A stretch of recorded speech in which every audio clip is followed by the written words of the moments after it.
We continue our coverage of the tragedy at Apalachee High School in Winder. Tonight, there are many questions surrounding the alleged 14-year-old shooter accused of killing 2 students and 2 math teachers. 11 Alive's Ron Jones leading our coverage from the high school tonight. Ron? Yeah, that's right, Jennifer. A lot of questions out there. So in the past 10 years, this is really interesting. We know of 7 mass shootings at schools, but only half of those involved a student that could not legally purchase a gun on their own. So that raises the question, what's the parents' role in all of this? 11 Alive investigator Rebecca Lindstrom is taking a closer look at the laws right here in Georgia.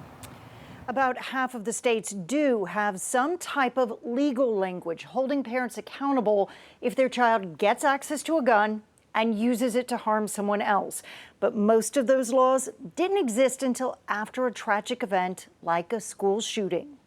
The warning started more than a year ago when the Jackson County Sheriff questioned Colt Gray and his dad. Received anonymous tips in the past of online threats to commit school violence or school shootings.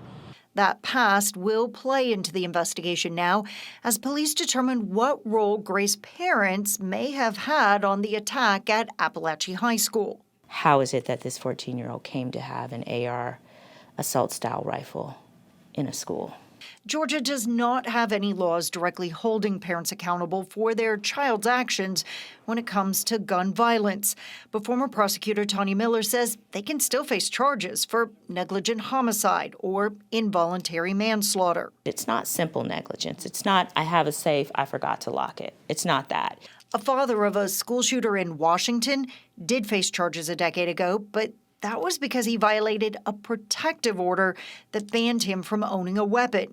It wasn't until 2021 that other parents face direct charges for involuntary manslaughter. Jennifer and James Crumley are now in prison after their son shot and killed 4 classmates in Michigan. Miller says it shows a cultural shift. I think that in the wake of so many mass shootings that are happening all across our country, local law enforcement professionals are trying to figure out ways that they can do more to discourage this kind of behavior. Miller also serves as a state lawmaker, and she says while a prosecutor can find charges to hold parents accountable, she believes there is still a value in making a clear law that would help educate parents on that expectation.